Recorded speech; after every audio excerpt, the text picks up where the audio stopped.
PodcastCoug Season 2, Episode 4. You're listening to the PodcastCoug Radio Network with your host, James Laurie. The PodcastCoug is your weekly Coug On Demand show featuring all things Cougs and Washington State Cougar football.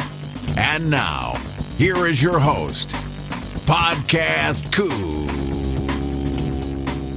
Hello, everybody. Hey, welcome to the PodcastCoug Radio Network. I am James Laurie, the PodcastCoug, and welcome to Season 2, Episode 4.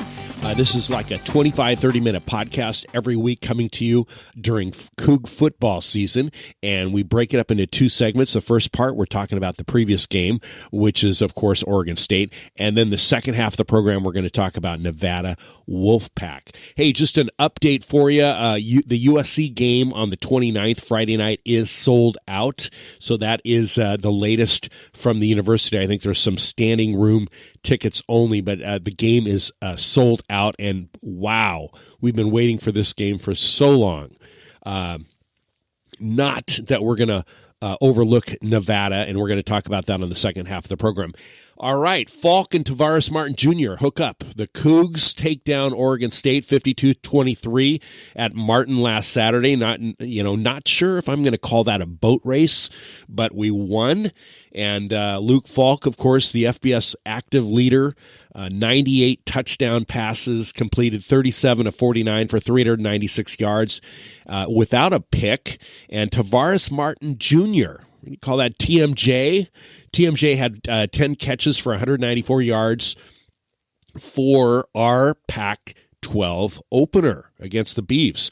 Falk again passed for 396 yards while matching a school record, 6 touchdowns. And the Cougs ranked 21, stay unbeaten, 3-0.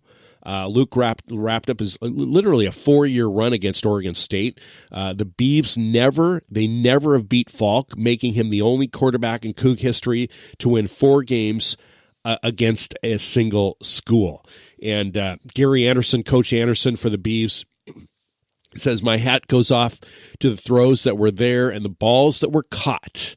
And it was as impressive since I've been around." That's Coach Anderson. TMJ caught 10 passes for a career best of 194 yards and 3 touchdowns. And Isaiah Johnson-Mack, the outside target opposite of TMJ, caught 9 balls for 79 yards, 2 more touchdowns. And inside receiver Kyle Sweet made 3 catches for 32 yards and was on the end of Falk's 6th touchdown pass. A 7th touchdown would have given Falk the school record. Leach had no idea. He put in Tyler midway through the 4th quarter. Leach said that nobody bothered to tell me. He had no idea. Leach said, I probably would have let him get it. Didn't know he was 1 shy. So anyway, maybe we're going to have an opportunity with Nevada and for Luke to go with 7 TDs in one game to break a record. Looks like Falk is gaining the rhythm he had with Marks and Craycraft last year with TMJ and Johnson-Mack, kind of filling in the void there. Took a couple of games to get to this point. We didn't see it in the first game with Montana State or Boise State. So Washington State, again, is now 3-0, first time since 2005. That's a huge success for the Cougs, who have been struggling to string together wins over the last decade. It kind of signifies a stepping stone, the long fight back to a national presence. So here are the 3 things that I took away from the game. Number 1, Falk responded to Mike Leach's challenge. Leach, if you remember, he pulled Falk out last game against Boise State, 1 series against and put in Tyler. Okay, so he kind of played a mental game there, and Falk responded. Number 2, that Falk and the outside receivers finally got on the same page. 5 of Falk's 6 touchdown passes went to our outside receivers. Like I said, with TMJ catching 3 touchdowns and Isaiah Johnson-Mack catching 2.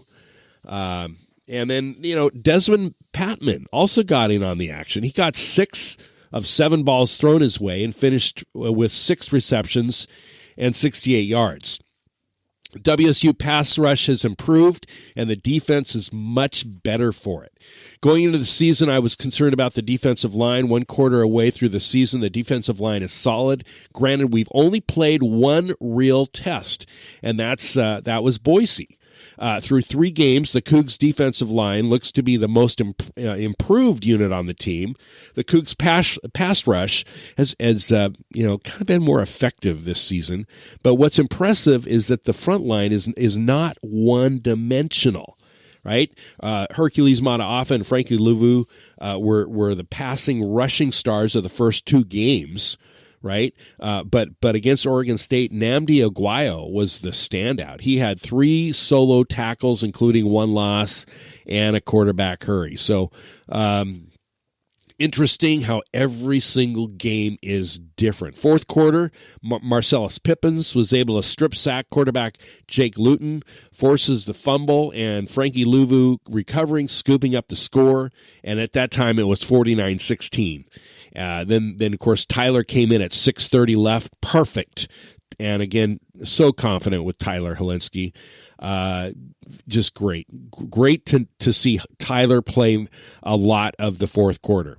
Veteran receivers that Luke was used to, right, is now comfortable. He's now getting comfortable with TMJ and Isaiah Johnson-Mack that were big playmakers on Saturday. But remember, as far as trust level goes, and we talked about trusting your receivers and the lack of, or the decision-making, so analytical, we talked about that last week. But remember, as far as trust level goes with receivers, it takes time. It's not spring ball in a fall camp and you're ready to go. You have to be in game situations and together to be able to see how different the defenses are. Because of that, things weren't as comfortable and clean as they've been in the past, and that creates a little bit of indecision and questioning from Luke on whether he's making the right read or the right throw, or whether he's going to go into the right area. There's just been a bit of hesitation, and he hasn't been able to get in a rhythm until Oregon State. And I think that the guy has done so well and risen the bar so high that when he misses a couple of throws, everyone's like, hey, what's going on? We're kind of like spoiled. The loss, we are. We're expecting this to be almost perfect. By the way, the loss of Peyton Pelluer at inside linebacker is significant, not only as a leader, but as a playmaker. The question is, will Isaac Dotson move into that role, or are we going to see a lot more of Nate DeRuyter or Jahad Woods? I think it's going to be situational regarding who's going to replace Peyton. Leach isn't saying anything. I think it's going to be situational. Think about this. Everything in life comes down to 2 words. Okay, except math. All right, throw out math. You know what 2 + 2 = 4. But remember, everything in life comes down to 2 words. And those 2 words are, it depends, right? It depends. They may feel like DeRuyter is in the game when DeRuyter's, he's got more of a pass situation. They might throw in DeRuyter when there's a pass situation, or Woods if there's a run situation, right? But it's heartbreaking for this to happen to a guy like Pelluer, who's worked so hard to get to this moment. A senior, the team's 3-0 going into the season. There's no words to describe that, and the Pelluer family and the history that they have. But it's football, and guys have to step up. I know that Dotson is going to fill the leadership void, and Peyton is going to be a leader on the sidelines. I think if Dotson wasn't there, there'd be a huge void. But because of him being there, I don't think we're going to miss a beat. So first quarter of schedule. What's the question is, what's been impressive on our defense? Well, I think overall pressure and being able to stop the run. When we can create pressure on the quarterback, whether it's a sack or a hit or a hurry, when you create that happy feet, that's tough. But just the defensive front, how they're able to stop the run and create 3rd and longs and bend and not break mentally. That Grinch has got these guys playing.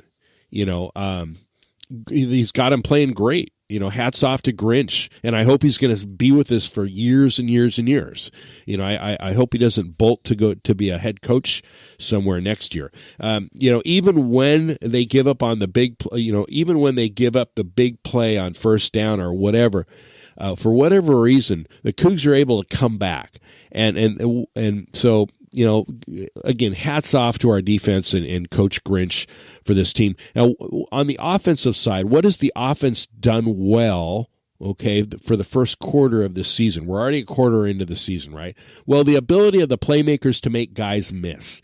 If you go and look at all the times the ball was caught and that first and even that second defender, if they were able to make that tackle, this offense would have scored 24 or 17 points per game. But because they were able to make the first guy miss and get yards after the catch, it's been the lifeblood of this offense right now. All three of our running backs are special. We talked about our running backs on week 1 and week 2, but TMJ is now special, and you're starting to see the emergence of on the outside from Desmond Patman and Isaiah Johnson-Mack. All these guys can catch the ball and make guys miss and get that extra 10 to 15 yards.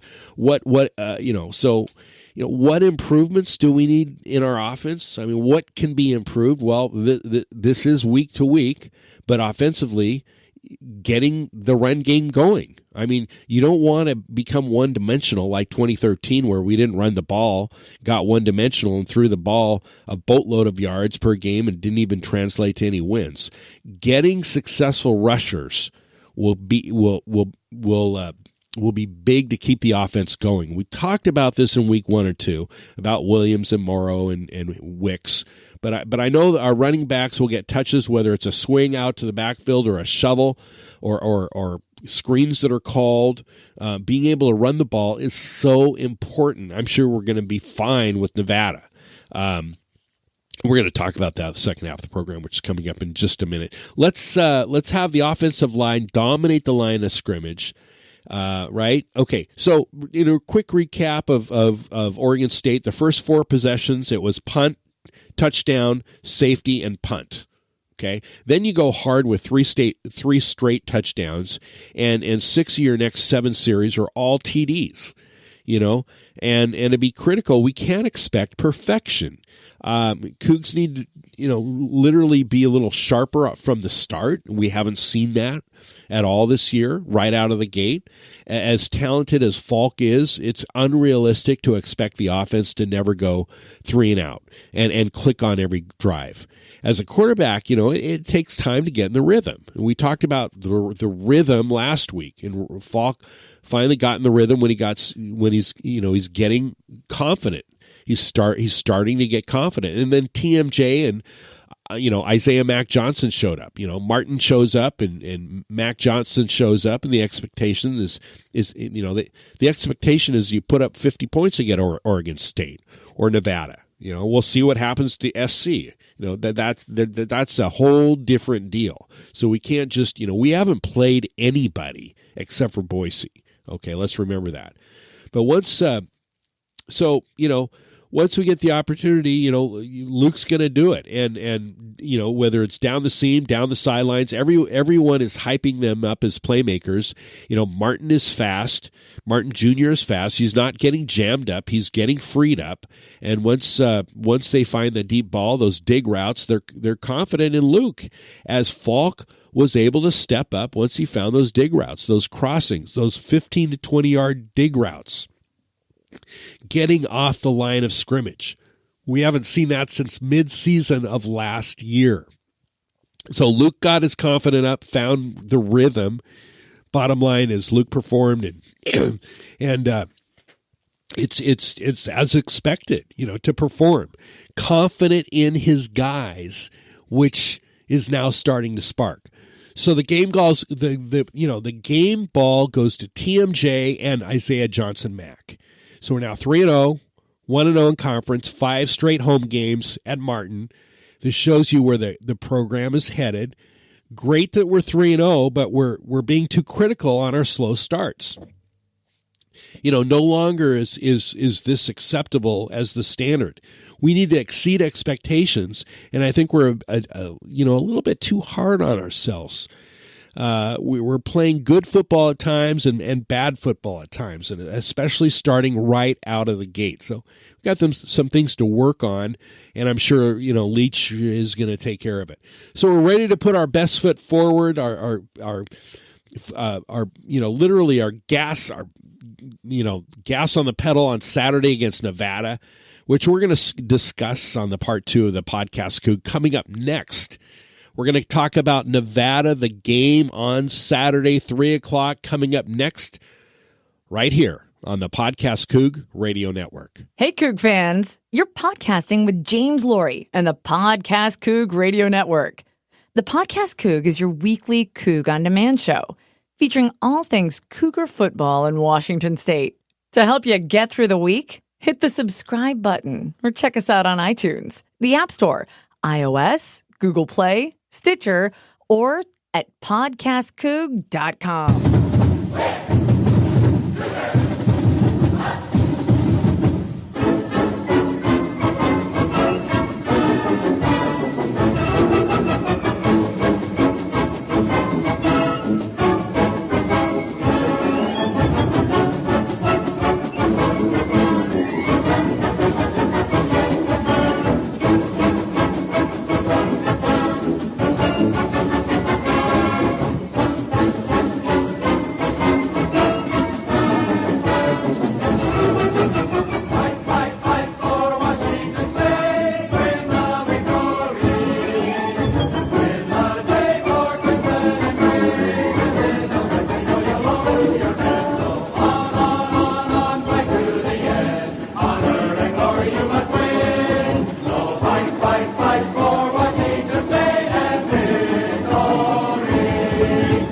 Everybody, welcome back to the Podcast Coug. I am James Laurie, the Podcast Coug, and this is the second part of the program, Season 2, Episode 4, Part 2, and we're talking about the Nevada game, 3 o'clock, Martin on Saturday. That's the 4th home game of the year.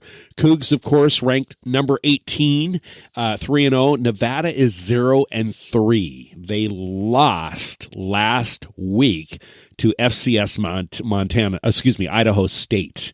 So we're going to talk about that in a bit. Anyway, 3 o'clock, Martin. Cougar Prawl.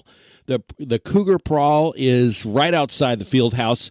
It's at 12:45. The band, the buses, the coaches, the players, the girls, the cheerleaders, the band, the Crimson Girls, they're all there. Butch, you can get your photo taken with you. If you're bringing the family, have your photo with Butch right before 12:45. Around 12:30, Butch shows up. So that's right outside the field house. Pac-12 Network for TV. Latest line, we're at 28. Cougs are 28-point favorite. Last meeting was 2014. Nevada beat us in 2014, 24-13. The series... we've only played each other 3 times, and it's a 2-1 series over. Washington State has the edge 2-1. Can't believe these teams have only met 3 times in over 100 years. That's just shocking to me. Coach Jay Norval, he was hired last December, and he's off to a 0-3 start. Lost to FCS Idaho State, the Bengals, last week. Okay, when was the last time Nevada lost to an FCS opponent? That was 1994. They got a better track record than us.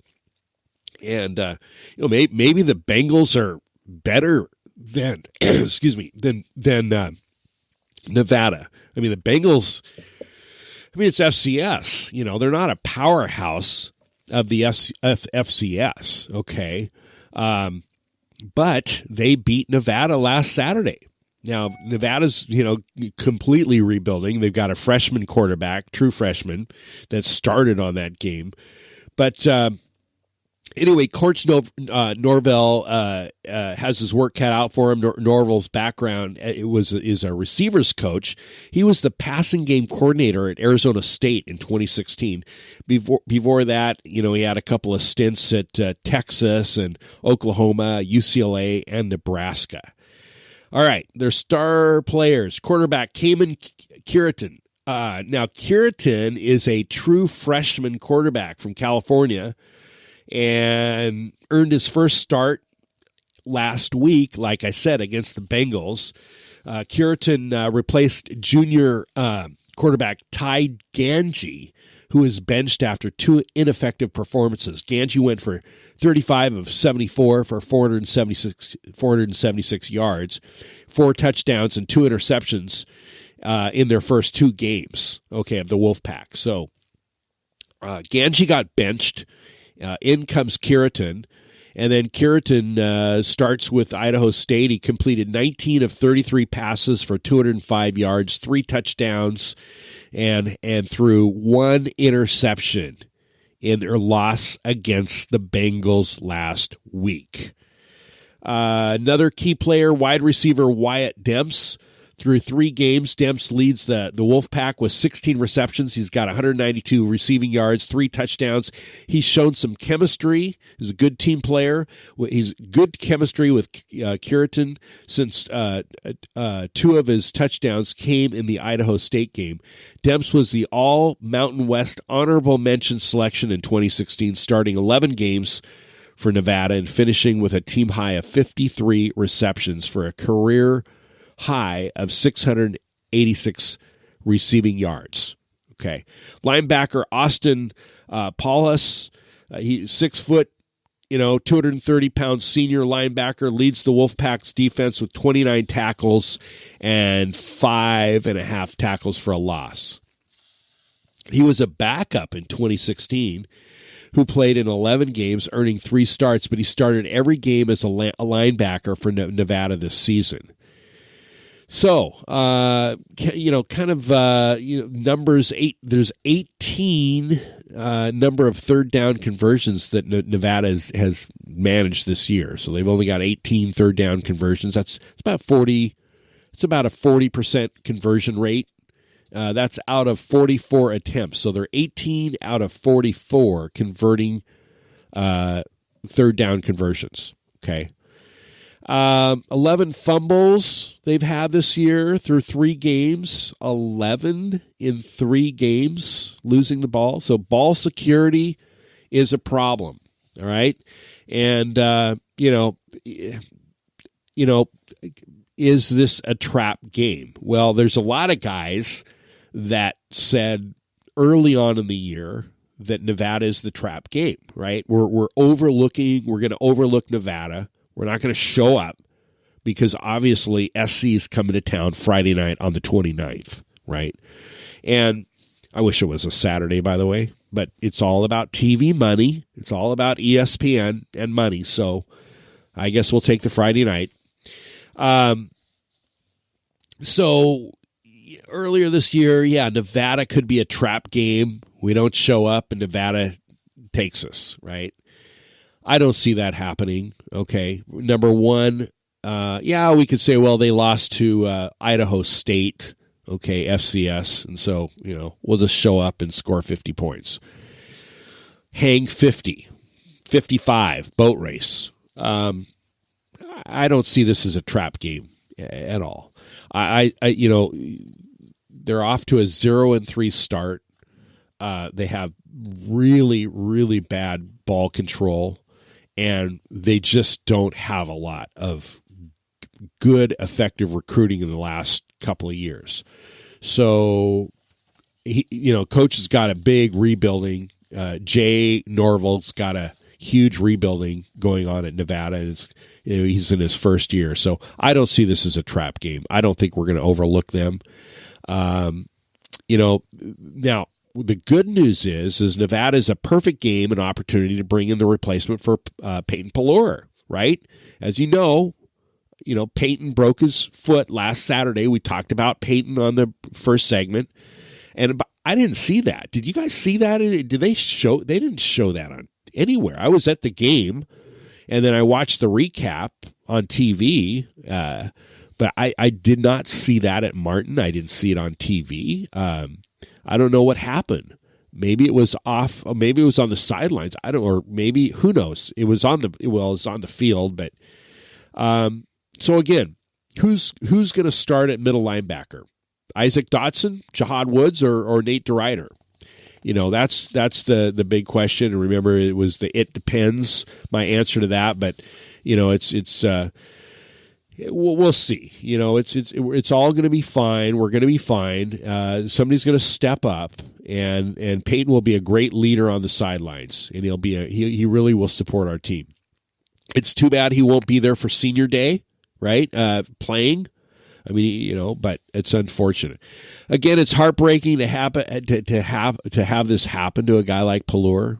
He's worked so hard to get to this moment. We're 3-0, his team's 3-0, and no words can describe that. Every senior hopes that, they can finish out, especially, like I said, on senior day. But it's football, and guys have to step up. And I think Dotson, if you ask me on the 3, I think Dotson is going to fill that leadership void. And Peyton is going to be the leader on the sidelines. So that's kind of it. Now, will the running game show up? Are we going to get off to are we going to start right out of the gate on all 4 cylinders? Will Luke be effective in his deep throws instead of the dink and dunks? Will our running game be effective against Nevada? Everything on computer, on paper says, everything. So, but you never know. Every week is different, right? You never know what can happen or who can show up or who doesn't show up. But in theory, this should be a boat race, and there's no contest, all right? And it would be the biggest comeback of all comebacks. And the Cougs are the biggest opponent on the Wolfpack schedule in 2017. We are the biggest game or opponent that they're facing this year. So this is it. So anyway, that's kind of the situation with Nevada. Hey, listen, it's game day on Saturday. How fun is that? 3:00 kick. Have a great Saturday. Be sure to subscribe, by the way. Hit that subscribe button. If you're enjoying the podcast Coug, hit that subscribe. These episodes will automatically come to your phone or desktop. Have a great Saturday, and go Cougs. You've been listening to the PodcastCoug Radio Network with your host, James Laurie. The PodcastCoug is your weekly Coug On Demand show featuring all things Cougs and Washington State Cougar football. This has been a presentation of the PodcastCoug Radio Network. Find us at PodcastCoug.com.